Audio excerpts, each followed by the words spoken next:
This is it. Merry Christmas. This is it. Woo! That probably hurt everybody's ears. I apologize. It's Christmas. It's Christmas. We made it. Merry Christmas.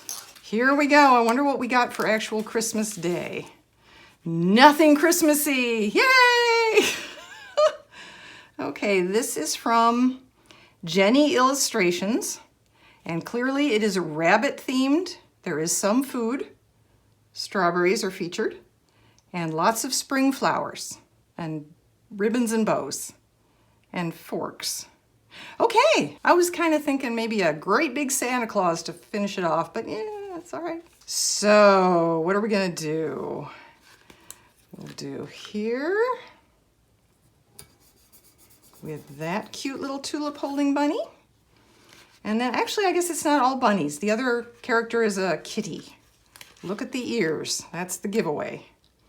So we'll do a cute little strawberry kitty there. And a little strawberry birdie. A birdie. Put him there. All right, now we have the option of going back.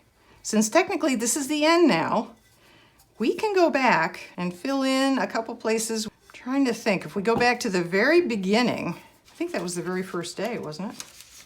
Yep, that was the very first day. Okay, come on out. Yay. All right. Well, I didn't use the pooty meal, but I don't see a spoon. Would that fit in there? That would fit in there. All right, Pugly is going to have his pooty meal after all, whatever that means. Okay. What else did we only do one or two of? These guys, we could fit, how about we fit a drink right up in here, like that. Oops, I should just not have closed them. Today's may be a tiny bit longer just because of this filling in thing I'm doing.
That's about it. I think that's one of these doesn't work, so we're not going to use any off of this one. Yep, that's the sheet that didn't work. 23rd, little bumblebee, duck-faced bumblebee goes there. Okay, I think we're good. I think we're good. I'm going to call it. This is done. Okay, I am going to Mod Podge over the whole thing, get everything stuck on here good. So that's it. We're done. Page 25, Christmas Day, completed. Stay tuned for the final video where you see the outcome.